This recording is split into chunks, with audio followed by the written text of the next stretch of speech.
start by saying that anytime you're doing anything in the cloud, there's an added chance of something being hacked.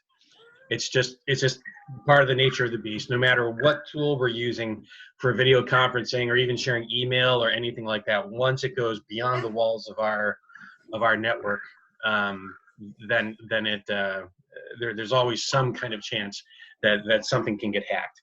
So there's always some built-in concerns there, but we can do a whole lot to mitigate it. When it comes to the Zoom meetings, the Zoom bombing that you've probably been reading about, I've read a lot of those articles and tried to figure out exactly what's going on. And here's what it basically comes down to: is first off, there is that initial risk you take being in the cloud. That's there for everybody, and Zoom is taking some active steps to plug a couple of those holes.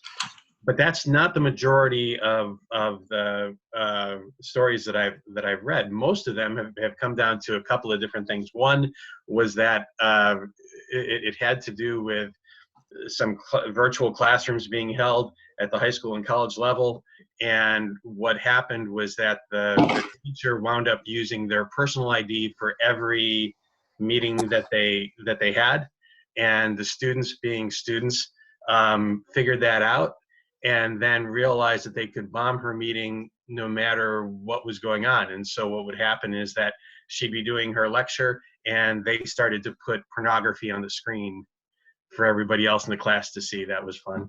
And then there was another one where it was a church, and they published on social media the meeting. Can you get me my laptop real quick? Yeah. And so when they published it on social media, anybody could see that. And so what happened was that there were a couple of hate groups that got out there and bombed their church service with anti-Christian messages.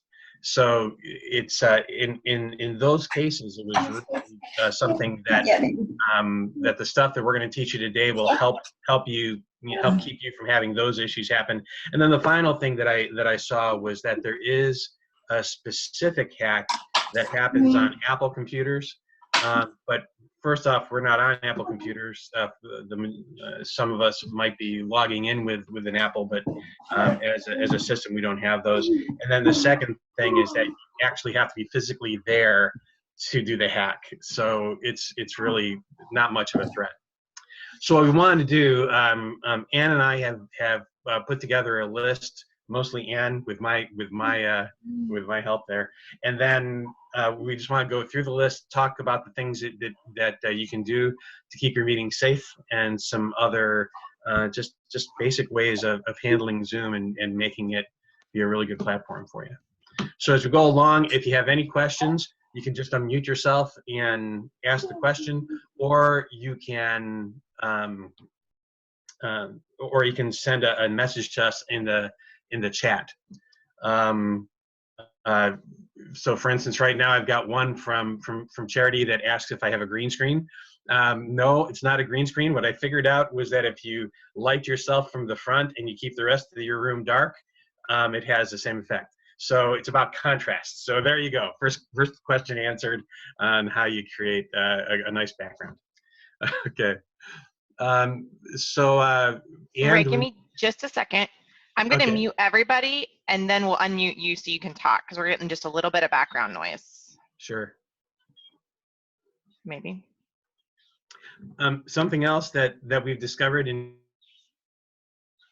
if you keep yourself muted most of the time, you can unmute yourself temporarily by pressing your space bar. It's kind of like a walkie-talkie then. So you just press your space bar, say what you want to say. When you let it go, you're muted again, and that keeps all the background noise to a minimum. Awesome. Ray, do you want to put that document up, or do you want me to walk through it? How would you like to do it? We can do that. Let's see. Let's see what happens. We practiced Teams this morning, so we shared a document and edited it back and forth. So we're learning with you. Okay, so can everybody see this document? Just nod. Okay, good. Okay, so the first things we're gonna go, and Ann, feel free to jump in here whenever. And actually, I think we're gonna try to demonstrate some of these things as we go along. But there's some basic rules that you really want to follow when you're creating a meeting. The first one, and this is the biggest one, is be very careful who you share your meeting ID with. And by the way, I have had one um, concerned report that we might have already been Zoom bombed by somebody who had our meeting ID. It happened at the school level, and they felt like somebody came in who wasn't supposed to be there. They didn't do anything, but they weren't able to identify who they were. But so inviting only the people you want to have in that meeting and making sure that you know who they are, that's a really big thing. Something you do need to remember is that if you have somebody who's calling into your meeting, you're going to see them, they're going to have two entries on your screen. The first entry will be their video entry, and then the second one will be their phone number, and it'll just come up as a phone number, so it'll be difficult to identify those. But if you have anybody calling in, they'll get two screens. By default, when you start a meeting, we have all of our system is pre-programmed to use a unique meeting ID. When you logged into the system, when you became a user on the system, you also have your own personal meeting ID. If you have the choice as to whether you want to use your meeting ID or that randomly generated meeting ID, but you do have extra liability if you use your personal meeting ID all the time. Then that means anybody who's ever met with you can log in and enter that meeting, even randomly. So especially if you're using Zoom to have meetings about individuals, I can't stress this enough, that you want that meeting ID to be unique. So I'm going to interrupt here. Some of you are probably thinking, oh my gosh, I only know how to create a meeting one way. What's he talking about my own personal ID? If you go into the Zoom app and you schedule a meeting, it is always going to give you a new unique ID, unless you tell it that you want it to use your own personal one. So for those of you who just got a little nervous because he just said all that and you're like, I don't know what any of that is, the way we practiced doing it, we kept creating a new unique ID. That's why it's important to have that code, because that's how you get into that meeting. Okay. Any questions about that so far? Okay. Our next point is that you can create a meeting password. So far, we haven't done that. So far, we think that just having the meeting code and only sending the meeting out to the people who need to be there, and then knowing who's in the meeting, that pretty much covers you.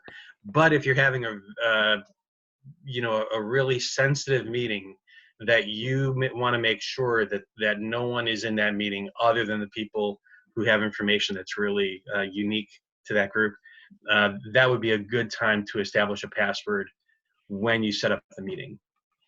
And you can actually do that just when you are in your scheduler. So when you go to schedule, I believe it's under advanced settings, but you can click that you want it to add a meeting password.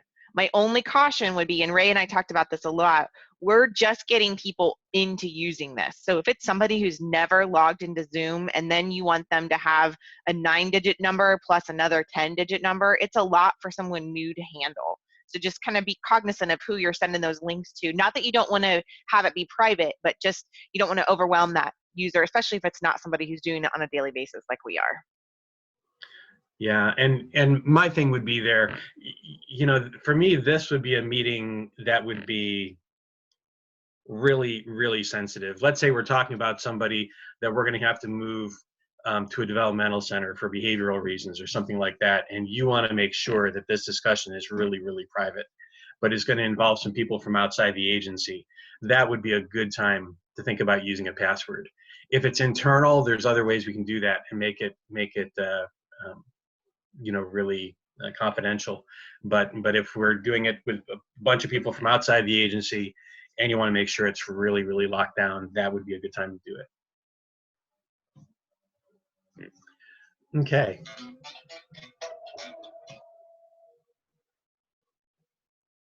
I'll go ahead and jump in here. Ray got a very fun phone call. It's Kevin. We're fine. So when you are creating your meeting, you can actually set it up so that the host has to admit people. So today, our meeting allowed somebody to join before I got on, and I was our host. So Donna was able to log in and wait kind of in the meeting, and it probably sent her a message that said the meeting will start when the host gets on and yada, yada, yada. If you don't set it up that way, you actually, all new participants are put into like a waiting room, and I, as the host, would have to manually go in and let people into those meetings. So I just want to caution you, because all of these times that we've been hearing about Zoom bombing, if they had this function in place, the host would have had to knowingly let that person into the room before they could have done anything in the meeting. So if it's a group, like for the provider meeting, I struggle with doing it that way because there are so many people joining at such a fast time. And like today, it would have been really hard. I would have had to manually admit 73 people. But if this was really a confidential meeting, it would have been something that was totally worth it. Yep. And the point that Ann had in our document there just before that one was that when you create the calendar invite, you can make it so it can't be forwarded. That was a new one for me, so I was really impressed that Ann came up with that. But you know, that's another cool thing to have. A lot of times we'll forward these meeting invitations to people that we think need to have it, and there's very oftentimes nothing wrong with that. But that is one of those things that it can get out of hand, especially if it's supposed to be a confidential meeting. That's actually in an Outlook feature, not in a Zoom feature. So anytime you have an Outlook invite and you don't want it to be forwarded, you know, if you're the host of an Outlook invite and someone forwards it, you get a notification that says, hey, Ray forwarded your meeting to whoever. You can actually make it so that they can't forward it. And so that would just be another way to lock that down. Yep. Okay, any questions from anybody on how to create a meeting or different things you can do while we create a meeting?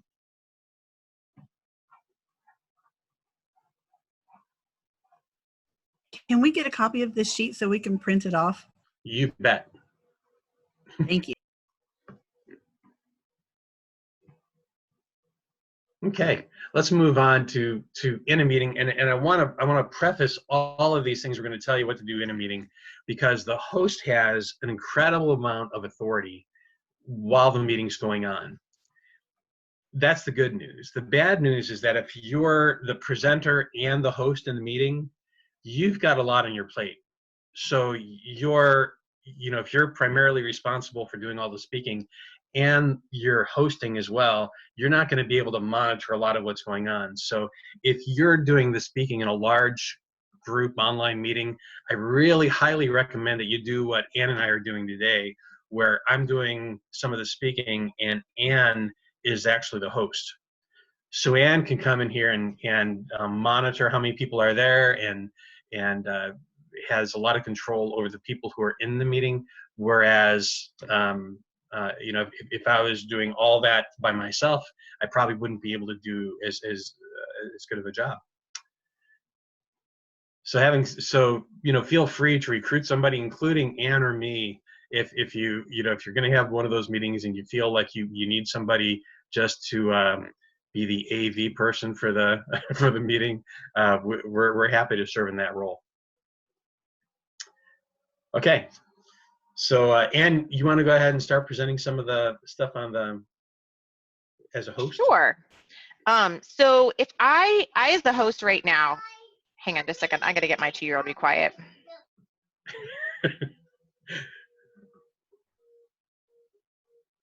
She's telling us about her tummy. Okay, sorry. So as a host, I can control, if I look down at the share button right now, I can look at the caret and I can allow only one person to share at a time. I can allow multiple people to share at a time, or I can actually make it so that no one can share, or I can say only certain people can share under the advanced sharing options. Now, you guys aren't going to see that right now, but that means that, like, I saw an article where somebody was sharing their dissertation and they got Zoom bombed because they put it up on the university's website. Well, if somebody would have been monitoring what they were sharing, his dissertation should have been the only thing up there. And so they could have made sure that didn't happen. So that's one way to do that.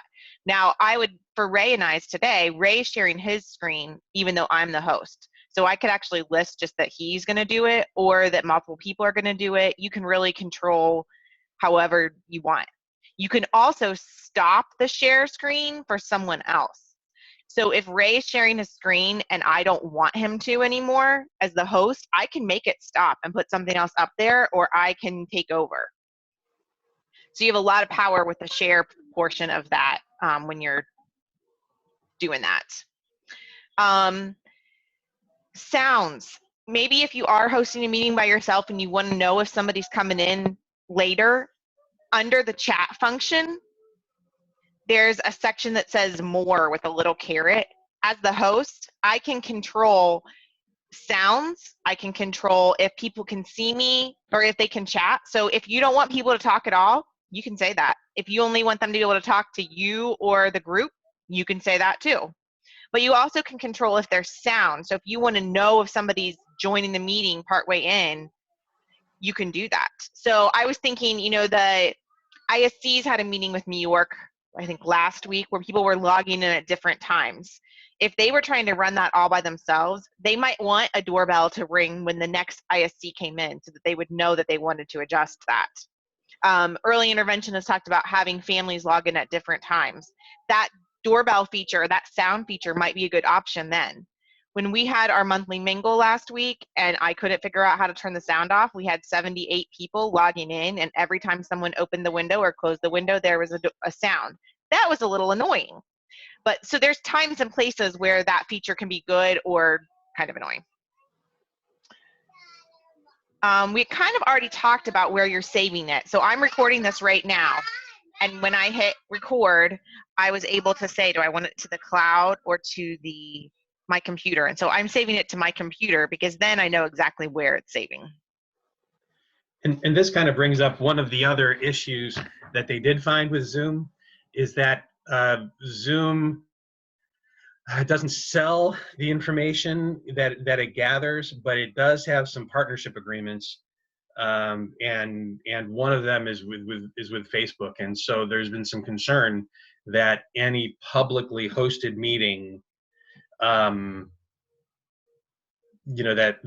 data is then available for data mining. And so, we really want to be careful about, we don't want to do that. So if you're going to record the meeting, make sure you're recording it to your computer, not to the cloud.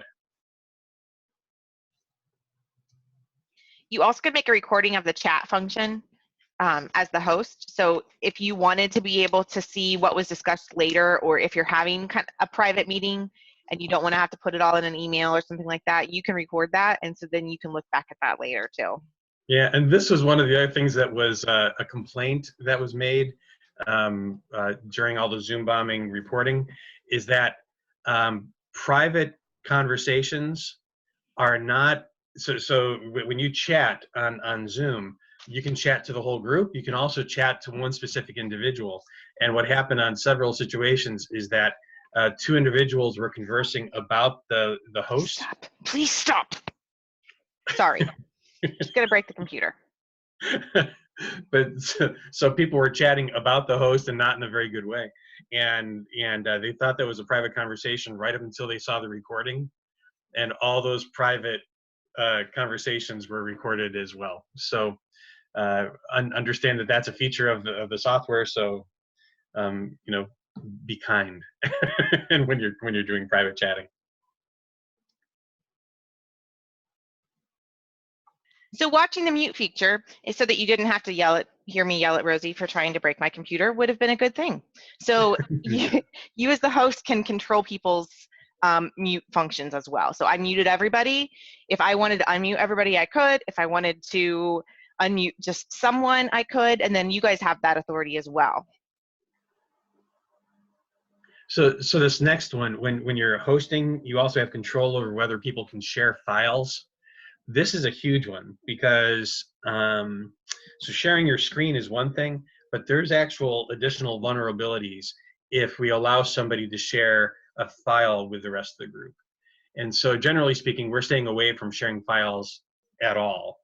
But this is one of those times where if they shared a file that was malicious, that could eventually go to everybody's computer. And so we're just staying away from sharing files at all. We can share the screen, we can look at what we need to look at, but we'll email whatever files like this document. We'll post that on SharePoint and email it to the folks who came to the meeting, so that so we can share the information, but we don't have to do that in the meeting. One thing that you'll kind of notice is that when somebody calls in on a phone number, they'll just see the phone number. It's very difficult unless someone has a personal ID to know what that phone number is. And so I would get in the habit of just at the beginning, making sure you know who is in that meeting. Let them identify themselves. And then you as the host, you can make it so that they have to leave as well. I can remove someone. So like, Ann, you might want to look at, so Jeff is logged into the meeting as JS8411. Mm-hmm. And so if we didn't know that was Jeff's, local handle here, yeah, and since we don't see his video right now, him being in this meeting could be suspect. We have no idea necessarily who that is. And so it's fine to go in there, ask, okay, so who is that? There you go. Jeff confirming it's him. But Ann has the ability as host to go in there and rename that participant to a more, you can put their name in there so you know who it is. We've conducted 2 county board meetings so far that we had to live stream, and that's the very first thing I did as host, was to figure out, okay, so who are the board members, because we had all sorts of bizarre handles coming up, and I made sure I identified that as who the board members were, so that the public who is viewing it in real time would be able to know who is speaking. It gets especially confusing if somebody is in there 2 times. So if they don't have a microphone on their computer, you're going to see their name and then you see a phone number. And so getting used to knowing that that's both them, you can rename it so that you know it's both them. Especially if you have a lot of people like this on there and you're doing the speaking screen. The idea is that we know who the folks are that are there. And so if you want them to see you pop up, it's important that you can do that. You can rename yourself as well. If you just go over to the chat or where the participants are, you can click on your name and you can change what your name appears. It's harder to do that on a telephone though. So then you just see the phone number and you're like, wait, who is this? Okay, so any questions from anybody about what we do when we're in a meeting, or ways to protect yourself in the meeting?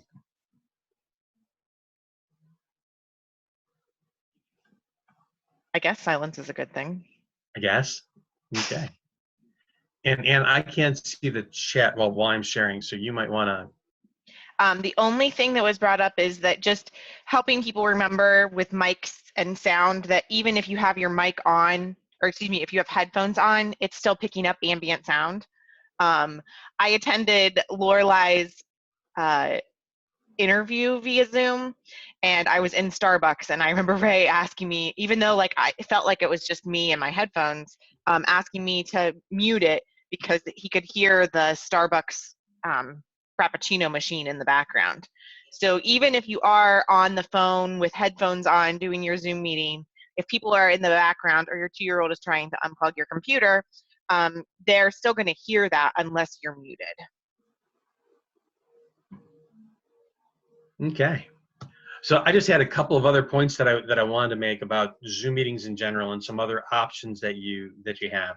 One is that if you're doing a recurring meeting and it's going to be for internal staff only, consider using Teams, especially if it's just a couple people. Teams has the ability to video chat as well. By most reports, it does have a more robust security engine. It still has some flaws when you go out to the web. It can still be hacked, but it's another good solid option, and it's more localized to our agency. For really large meetings, so if you're going to include members of the public, and this is going to be more of a lecture, instead of having, our Zoom license can handle up to 300 people at one time, and that's nice, but it's only really important for us to run it that way if you expect people to somehow contribute to the conversation. So if that's not important, if it's really just a lecture, then consider live streaming it to either YouTube or Facebook, and we can help you do that. It's a little complicated to set up, but once it's set up, then it runs pretty easily. But this is the way we do board meetings. So we want the board meetings to be for the people who are participating. We want them to have the ability to participate, but then we also want by law, we have to have the community be able to access it as well. So we have the Zoom meeting itself, but then we live stream it, so that at our last county commissioners meeting, they had 64 people watching it as it live streamed, as well as the people who are logged into the meeting. So it's our last board meeting, I think we had something like 16 people who were listening in. So it's another option, and it's totally safe.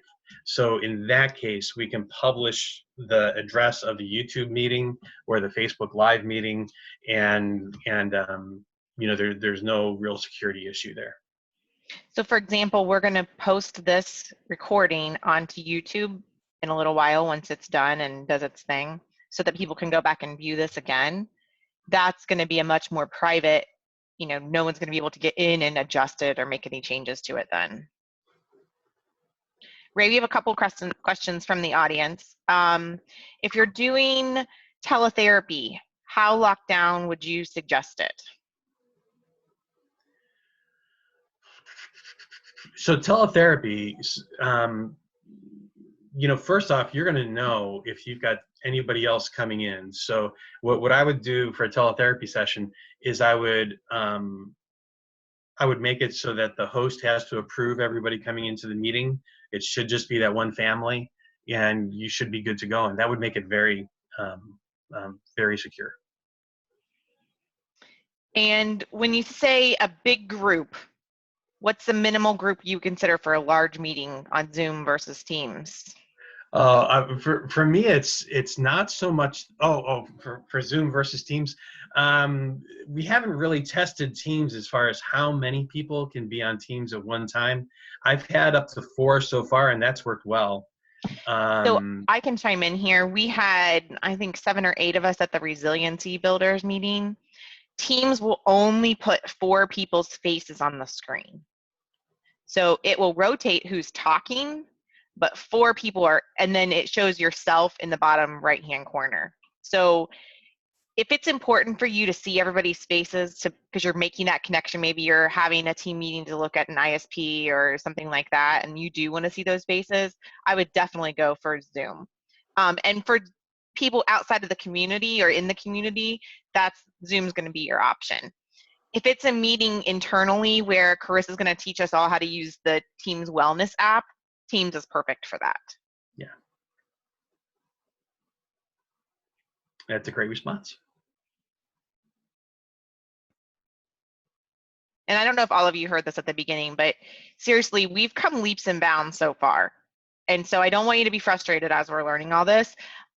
So Michelle asked me if I was going to publish this document or if it was already published. I literally started working on it at 6:30 this morning. So we're just growing as we get there, and we'll get it all figured out. But please don't hesitate to ask questions. And if you just need somebody to, help host or do that, I'm happy to do that. You can make me a co-host, and I can just be the letter inner and taker outer and all of that kind of stuff. Yes, I made up words. I'm aware. But please don't hesitate to let me know if you want me to help you with any of that too.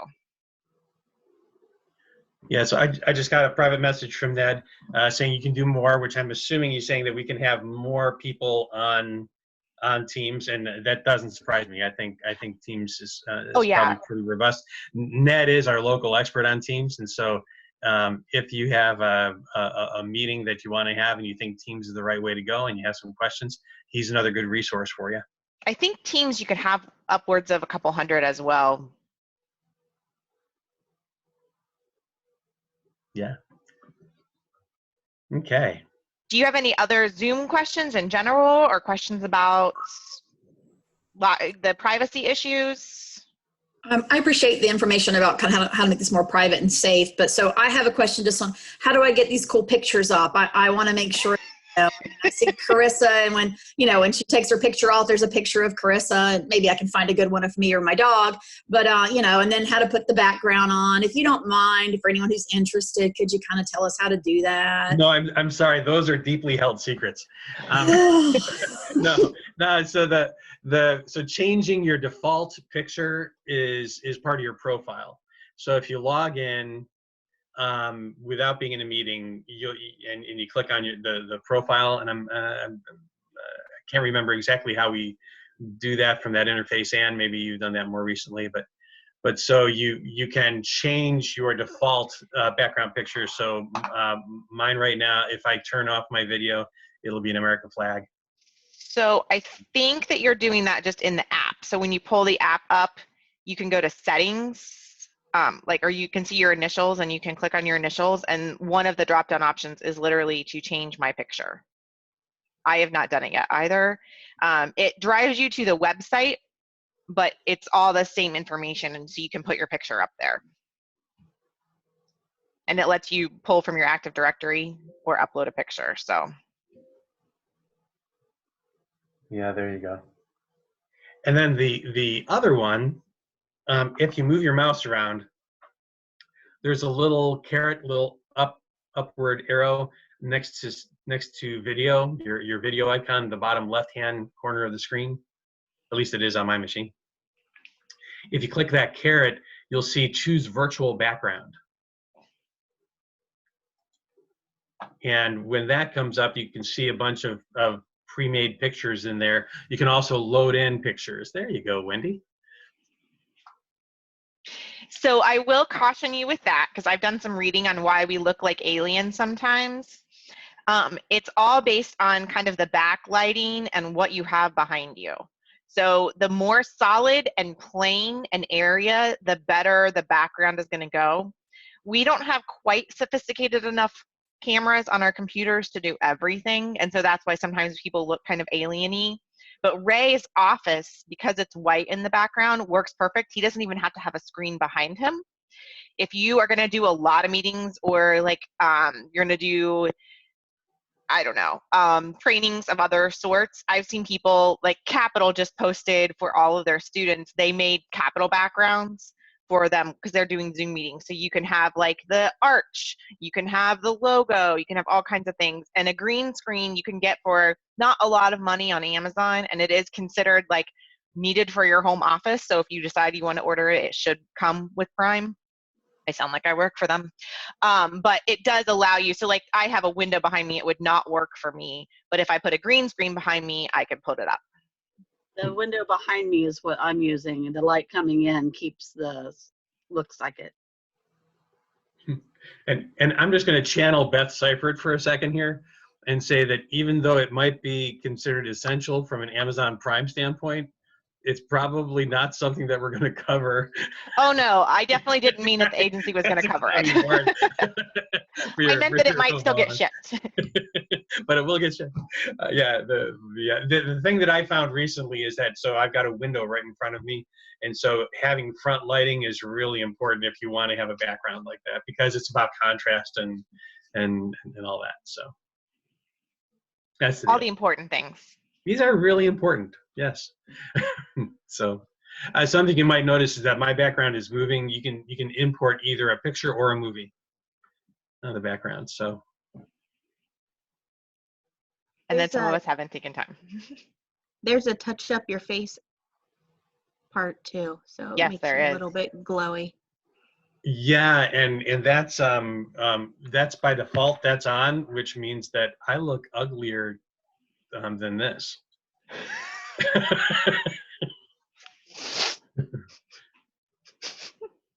Oh, Ray. I'm just saying, it's this is as good as it's gonna get. So Okay, well, if there aren't any other questions, I appreciate you all logging in today, and I will send that document out. I just want to make sure it's proofread and all that kind of stuff. I've had a cup of coffee now, so it should be better. And I'll send that out as well as the link to this. So if you want to kind of see or hear again, or if there's people that weren't able to attend, we will do that and get that out to everybody so that we can keep improving. okay. All right, Well, well, thanks a lot for coming. I appreciate everybody tuning in today. thanks, guys.